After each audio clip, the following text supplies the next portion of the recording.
Hello everyone. आज हम CDP का चैप्टर नंबर 3 पढ़ेंगे, आनुवंशिकता एवं वातावरण का प्रभाव।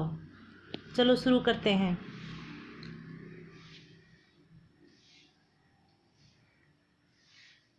प्रकृति पालन पोषण वाद विवाद के संदर्भ में निम्नलिखित कथनों में से कौन सा आपको उपयुक्त प्रतीत होता है? वन है, एक बच्चा एक खाली स्लेट के समान होता है जिसका चरित्र परिवेश के द्वारा किसी भी प्रकार में ढाला जा सकता है। 2, बच्चे आनुवंशिक रूप से उस तरफ प्रवृत्त होते हैं जिस तरफ होना चाहिए। इससे कोई फर्क नहीं पड़ता कि वे किस प्रकार के परिवेश में पल बढ़ रहे हैं। नंबर 3, एक बच्चे के व्यवहार का निर्धारण करने में परिवेशीय प्रभावों का बहुत कम महत्व होता है। वह प्राथमिक रूप में आनुवंशिक रूप से निर्धारित होता है। 4, वंशानुक्रम तथा परिवेश अभिन्न रूप से एक दूसरे से गुथे हुए हैं और दोनों विकास को प्रभावित करते हैं। 4 ऑप्शन होगा आंसर। शिक्षार्थियों को सबसे कम प्रतिबंधित विद्यालय वातावरण में रखने के माध्यम से विद्यालय आंसर होगा दूसरे बच्चों को संवेदनशील बनाता है कि वे अलाभान्वित बच्चों को दबाए नहीं और उन्हें नीचा न दिखाएं। क्वेश्चन नंबर 3, निम्नलिखित में से कौन सा उपागम अशांतकारी व्यवहार संबंधी विकार वाले बच्चों के साथ व्यवहार करने के लिए बच्चों को उसके आसपास के लोगों और सामाजिक संस्थाओं के साथ अंतःक्रिया करने का सुझाव देता है? ऑप्शन है मनोगत्यात्मक, दूसरा पर्यावरणीय, 3 जीव वैज्ञानिक, 4 व्यवहारवादी। तो आंसर होगा पर्यावरणीय।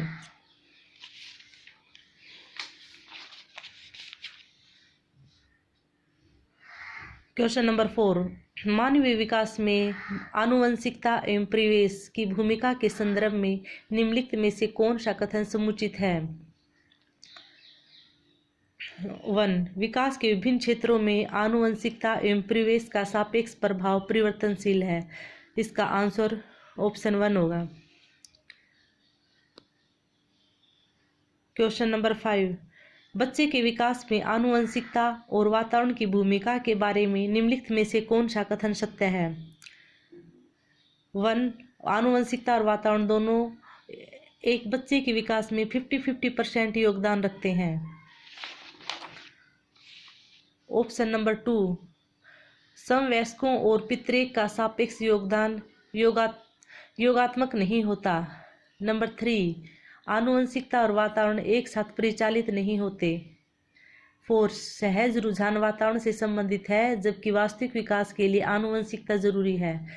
तो ऑप्शन 2 होगा, समवयस्कों और पितरेक का सापेक्ष योगदान योगात्मक नहीं होता। क्वेश्चन नंबर 6, व्यक्तित्व विकास में खालिस्तान एक महत्वपूर्ण भूमिका का निर्वाह करता है। तो आंसर होगा आनुवंशिक और वातावरण का मिश्रण एक महत्वपूर्ण भूमिका का निर्वाह करता है।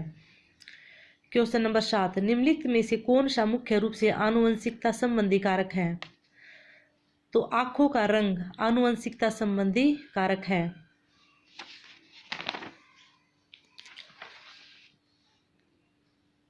क्वेश्चन नंबर 8, आनुवंशिकता को खालिस्तान सामाजिक संरचना माना जाता है।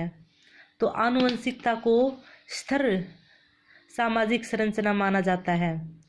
क्वेश्चन नंबर 9, निम्नलिखित में से खालिस्तान के अतिरिक्त सभी वातावरणीय कारक विकास को आकार देते हैं। शारीरिक गठन के अतिरिक्त पौष्टिकता की गुणवत्ता, संस्कृति, शिक्षा की गुणवत्ता, ये सभी वातावरणीय कारक विकास को आकार देते हैं।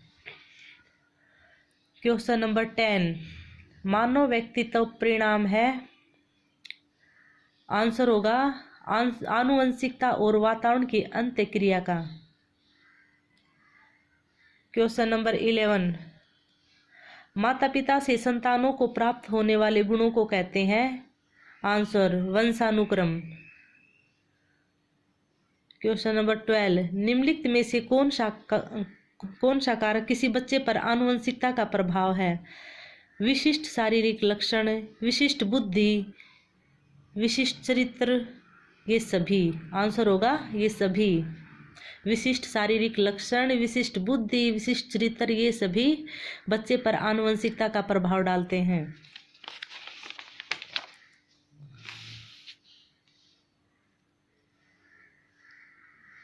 आनुवंशिकता तथा वातावरण परस्पर हैं, निर्भर, पूरक, सहयोगी, ये सभी होगा।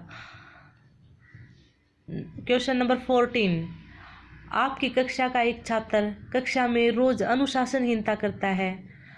आप इस समस्या के समाधान हेतु निम्न में से क्या उपाय अपनाएंगे? आंसर, उसके वंशानुक्रम तथा वातावरण का पता लगाकर उसका सही दिशा में मार्गदर्शन करेंगे। क्वेश्चन नंबर 15, प्रत्येक छात्र स्वयं में विभिन्न है, इस तथ्य का प्रमुख कारण क्या है? भौतिक वातावरण, सामाजिक वातावरण, वंशानुक्रम। आंसर होगा ये सभी। क्वेश्चन नंबर 16, किसी बालक का शारीरिक लक्षण प्रभावित होता है? आंसर, माता पिता दोनों के डीएनए से। क्वेश्चन नंबर 17, आज बाल अपराध की घटनाएं बढ़ती जा रही हैं, जिसके कारणवश शिक्षण प्रणाली में जटिलताएं आ रही हैं। आपके अनुसार इसका प्रमुख कारण क्या है? दूषित वंशानुक्रम, दूषित सामाजिक वातावरण और दूषित परिवेश, ये सभी। क्वेश्चन नंबर 18, बालक के सम्यक विकास के लिए निम्नलिखित में से किन का संयोग सर्वाधिक अनिवार्य है? उसके वंशानुक्रम और वातावरण। क्वेश्चन नंबर 19, आपकी कक्षा का एक छात्र बुद्धि से बहुत श्रेष्ठ है, लेकिन शरीर से काफ़ी कमज़ोर है। आप उसके माता पिता से मिलते हैं तथा देखते हैं कि उसके पिता भी बुद्धि से तो श्रेष्ठ है, लेकिन शरीर से काफ़ी कमज़ोर। आपके अनुसार इसका कारण हो सकता है? आंसर होगा आनुवंशिकता का प्रभाव। क्वेश्चन नंबर 20, आप दिल्ली के किसी केंद्रीय विद्यालय में शिक्षक हैं। आपकी कक्षा का एक छात्र अफजल हिमाचल प्रदेश का रहने वाला है तथा एक अन्य छात्र सुदीप केरल का निवासी है। आप दोनों के रंग, रूप, स्वभाव आदि में काफ़ी विभिन्नताएं देखते हैं। इसका प्रमुख कारण हो सकता है? आंसर होगा वातावरणीय प्रभाव। Thanks for watching.